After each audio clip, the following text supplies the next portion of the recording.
Hello everyone, स्वागत आहे तुमचं माझ्या छोट्याशा मिनी ब्लॉग मध्ये। काल झाली महाशिवरात्री आणि सर्वांना उपवास असतो, तर मी सकाळी उठल्यावरती पहिले तर साबुदाणा भिजवायला घातला आणि सकाळी साबुदाणा भिजवत होते त्याच्यामुळे त्याच्यामध्ये मी कोमट पाणी घातलं होतं भिजण्यासाठी।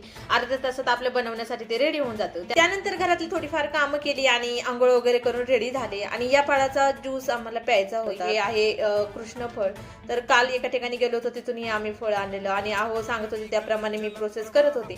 एका तांब्यामध्ये मी पाणी घेतलं, थोडंसं मीठ टाकलं आणि ही साखरही ऍड केली। म्हणजे आपण लिंबूचा सरबत जसा बनवतो त्याच पद्धतीने बनवतात बहुतेक याला। आहोने याला कटिंग केलं तर त्यावेळी असं काहीच निघलं। मला वाटलं हे फळ खराबच आहे, तर आहो म्हटले की हे फळ खराब नाही बाई, ते तसंच असतं। आम्ही तिघांनी या फळाचा सरबत पिला आणि आहो गेले शेंगदाणे आणायला। तोपर्यंत मी घरातली बाकीची कामे कव्हर केली। त्यानंतर शेंगदाणे आल्यानंतर ते भाजून घेतले आणि तोपर्यंत इकडं साबुदाणाही मस्त असा भिजून निघलेला होता, बनवण्यासाठी रेडी झाला। माझ्यासाठी कमी तिखटवाली आणि आमच्यासाठी तिखटवाली खिचडी बनवली आणि सोबतच यांनी दही पण आणलेलं होतं। तर दही आणि खिचडी आम्ही खाल्ली। थोडासा आराम केल्यानंतर आम्ही 6 वाजता गेलो देवाच्या दर्शनासाठी।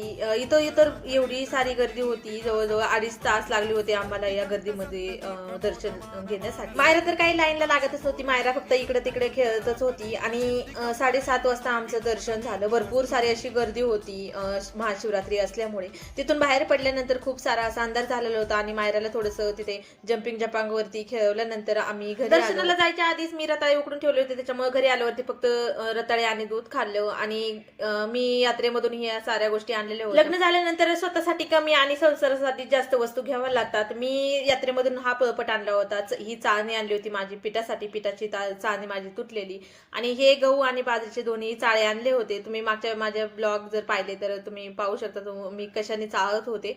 आणि माझ्यासाठी हे एक क्रॉप्स आणलेले होते आणि एक रेग्युलर साठी चप्पलही घेऊन आले होते आणि मायरासाठी ही चप्पल वगैरे घेतली। संध्याकाळ झाल्यामुळे मायरासाठी जास्त काही घेता आलं नाही, म्हणून आज आम्ही परत जाणार आहोत तिच्यासाठी खेळणे वगैरे घेण्यासाठी। चला भेटूया नेक्स्ट ब्लॉग मध्ये, बाय।